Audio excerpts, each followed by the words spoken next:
Hola amigos, muy buenos días. Soy el pastor Joel Castañeda de la Iglesia Cristiana Península Viva aquí en Acapulco, Guerrero, México.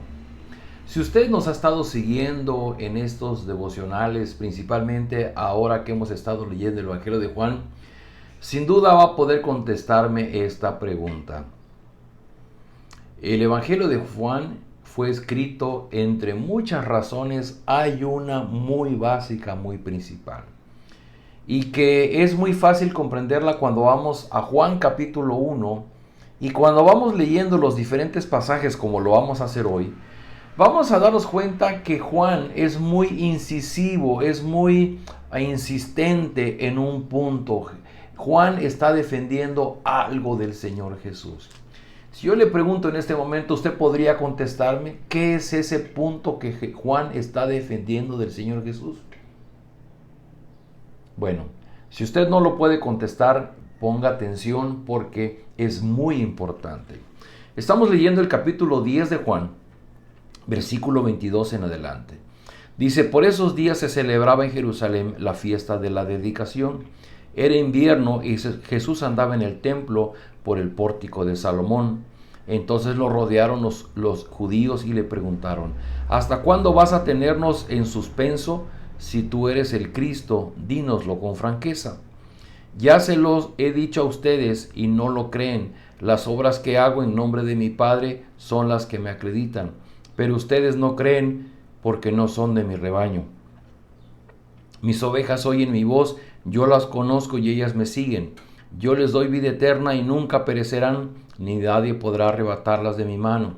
Mi Padre que me las ha dado es más grande que todos, y de la mano del Padre nadie puede arrebatar. Nadie las puede arrebatar. El Padre y yo uno somos. Una vez más, los judíos tomaron piedras para arrojárselas. Bueno, antes de entrar en el tema, solamente déjenme decirle algo. Aquí se habla de una fiesta de la dedicación. Y es que allá por el año 200 antes de Cristo, que es el periodo de silencio entre el último libro del Antiguo Testamento y el primer evangelio, en este caso en el orden que están es Mateo.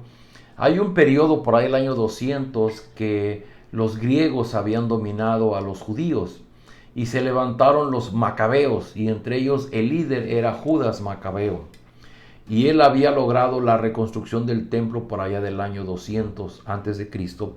Y entonces cuando lo reinauguraron hicieron una fiesta de la dedicación, y esta celebración que se hace aquí está siendo una memoranza de cuando se había rededicado una parte del templo. Pero eso no tiene tanta importancia, solamente es un comentario, porque lo importante dice que en medio de la fiesta lo rodearon los judíos a Jesús y le hicieron una pregunta. Si usted tiene su Biblia a la mano, que es muy recomendable que lo haga y que tenga una pluma o un resaltador, yo le pido que por favor circule este texto. ¿Hasta cuándo vas a tenernos en suspenso? Si tú eres el Cristo, dínoslo con franqueza. Yo le pregunté antes, ¿cuál es ese tema que Juan va a insistir desde el capítulo 1 de ese evangelio? Y en las lecturas que hemos tenido de las porciones anteriores, casi en todos los días, hay una discusión en ese mismo sentido. La pregunta de las personas que estaban alrededor de Jesús seguía siendo la misma. Muchos creían, pero muchos no. Y la pregunta era, pues tú eres el Cristo, dínoslo con franqueza. Y Jesús va a responder: ya se lo he dicho a ustedes y no lo creen. Las obras que hago en nombre de mi Padre son las que me acreditan, pero ustedes no creen porque no son de mi rebaño. Y aquí viene la segunda parte de lo que quiero mencionarle, porque hay una gran consecuencia. Juan está tratando de explicar que su evangelio es porque él quiere que quede claro que Jesús es el Mesías, el que había descendido de Dios, era Dios hecho hombre para rescatar al hombre de su estado de separación delante de Dios.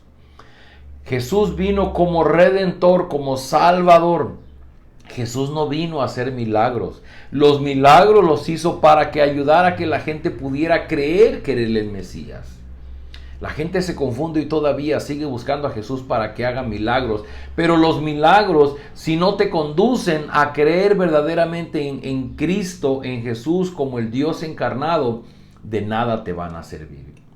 Y Jesús dice, las obras que yo hago son las que me acreditan. Es decir, yo hago milagros para que ustedes se convenzan que yo soy el Mesías, aquel que ha descendido del cielo de parte del Padre. Y dice, pero ustedes no creen porque no son de mi rebaño. Y ahí está un golpe muy fuerte. Hay dos personas en este mundo. Una persona es la que a través de los milagros, con o sin milagros, ya logró identificar y creer en Jesús como aquel Dios encarnado para su propia salvación. Pero hay otra persona que no ha podido hacerlo. Y esa persona que no ha podido hacerlo, dice Jesús, no es de mi rebaño. Ustedes no creen porque no son de mi rebaño. Dice, mis ovejas oyen mi voz, yo las conozco y me siguen, que es lo que hemos dicho los días anteriores. La persona que ha identificado en Jesús a Dios mismo hecho carne es la persona que ha creído en Jesús como su pastor, y es la persona que oye su voz, y es la persona que lo sigue a él.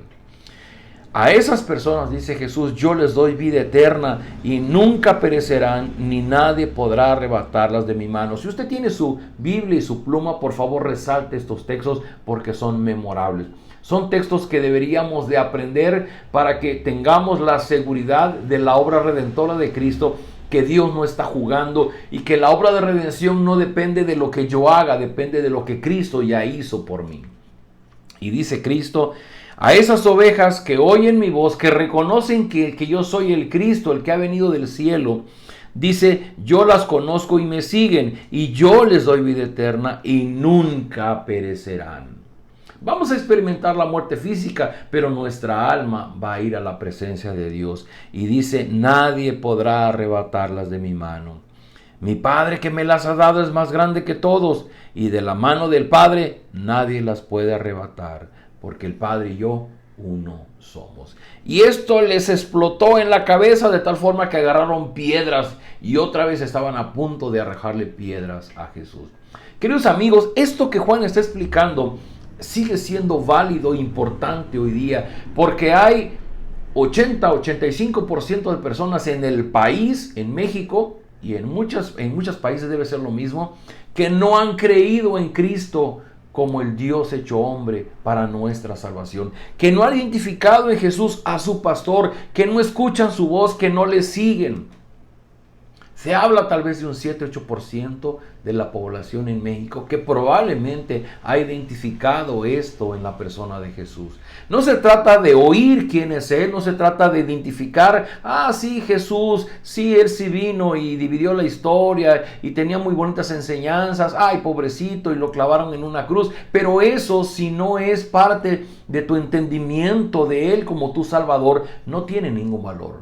Y Jesús es muy claro, dice, aquí nada más hay de dos. Los que oyen mi voz me identifican como el Mesías, ellos son mis ovejas, oyen mi voz, me siguen. Y a esas personas yo les doy vida eterna, pero a los otros no son mis ovejas porque no me escuchan, porque no pueden creer en mí, porque no son mis ovejas. Pero los que son mis ovejas, dicen, nadie las puede arrebatar de mi mano. Y tendrán vida eterna, no van a morir, van a vivir eternamente.